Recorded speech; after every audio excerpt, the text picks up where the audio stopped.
Willkommen zum Trainingsmodul Spoofing – Gefahr durch gefälschte Webseiten.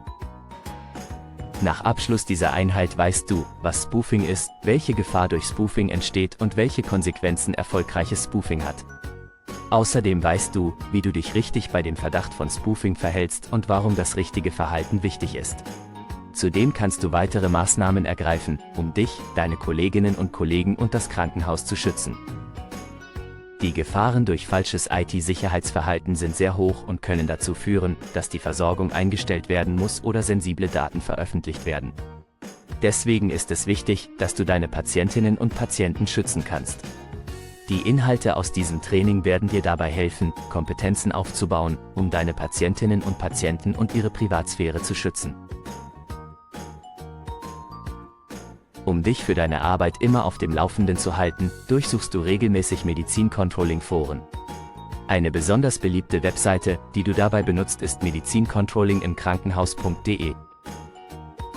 Du tippst die Worte Medizin-Controlling-Krankenhaus in deine Suchmaschine und wählst, wie immer, das erste Ergebnis aus, um auf die Webseite zu gelangen. Um auf alle Inhalte zugreifen zu können und Kommentare zu schreiben, möchtest du dich mit deinen bereits vorhandenen Zugangsdaten auf der Webseite anmelden. Bevor du deinen Passwortmanager nutzt, um deine Zugangsdaten automatisch zu übertragen, kriegst du ein mulmiges Gefühl, irgendetwas stört dich an dieser Webseite. Du schaust dir die Webseite nochmal genauer an. Und tatsächlich, es gibt mehrere Hinweise, dass es sich bei dieser Webseite um eine Fälschung handelt. Die URL, also die Internetadresse, stimmt nicht mit der bekannten URL überein. So lässt sich ein zusätzlicher Buchstabe bemerken und die URL endet auf der Domain-Endung .com anstatt .de. Außerdem beginnt die Adresse nicht mit HTTPS.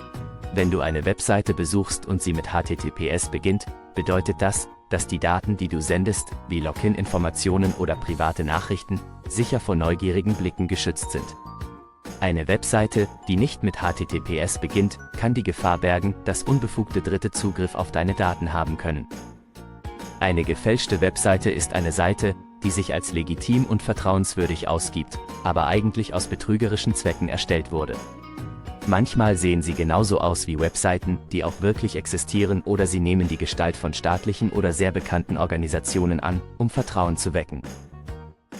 Eine gefälschte Webseite kann weitreichende Konsequenzen für dich, deine Kolleginnen und Kollegen und das Krankenhaus haben. Zunächst können deine Anmeldedaten gestohlen und missbraucht werden, was man als Phishing bezeichnet. Dabei können Kriminelle nicht nur die Anmeldedaten, sondern auch weitere persönliche Informationen über dich abgreifen und deine Identität stehlen. Außerdem können sie versuchen, über gefälschte Webseiten Malware zu verbreiten, was ebenfalls dazu führen kann, dass deine persönlichen Daten gestohlen werden oder, dass dein Computer und im schlimmsten Fall das gesamte Krankenhausnetzwerk verschlüsselt werden.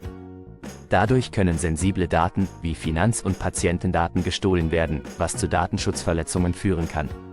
Das Krankenhaus leidet bei erfolgreicher Cyberkriminalität an einem Reputationsverlust, da das Vertrauen in die Sicherheitsmaßnahmen des Krankenhauses geschädigt wird. Auch finanzielle Verluste durch Bußgelder, Schadensersatzforderungen und dem Verlust von Einnahmen aufgrund des geschädigten Rufs sind eine häufige Konsequenz. Um dich bei dem Umgang mit gefälschten Webseiten richtig zu verhalten, wäre es wichtig, dass du keine Informationen wie beispielsweise deine Zugangsdaten auf der Seite preisgibst. Auch ist es wichtig, dass du keine Dateien herunterlädst oder öffnest, die auf einer solchen Seite angeboten werden. Im besten Fall meldest du die Webseite bei deiner Informationssicherheitsabteilung des Krankenhauses. Um die Informationssicherheitsabteilung zu kontaktieren, nutzt du im besten Fall dir bereits bekannte Kommunikationskanäle wie Telefon, E-Mail oder den persönlichen Kontakt. Überprüfe gerne, ob es einen bestimmten Kommunikationskanal gibt, den deine Informationssicherheitsabteilung für die Meldung vorsieht. Es ist wichtig, deine Informationssicherheitsabteilung über die gefälschte und unsichere Webseite in Kenntnis zu setzen, damit diese die Webseite überprüfen und sperren kann. So verhinderst du auch, dass deine Kolleginnen oder Kollegen auf die Seite zugreifen können. Um dich, deine Kolleginnen und Kollegen und das Krankenhaus auch in der Zukunft vor gefälschten und unsicheren Webseiten zu schützen, kannst du weitere Maßnahmen ergreifen. Dazu gehört, dass du darauf achtest, dass dein Browser und deine Sicherheitssoftware immer auf dem neuesten Stand sind, indem du automatische Updates zulässt. Eine weitere wichtige Maßnahme ist die Einrichtung einer Zwei-Faktor-Authentifizierung, um deine Anmeldedaten zu schützen. Dies ermöglicht eine zusätzliche Sicherheitsebene. Informiere dich auch über weitere Maßnahmen, die in deinem Krankenhaus zum Schutz vor gefälschten Webseiten vorgesehen sind und warne auch deine Kolleginnen und Kollegen, damit auch diese sich der Gefahr bewusst sind. Super! Du hast diese Einheit jetzt abgeschlossen.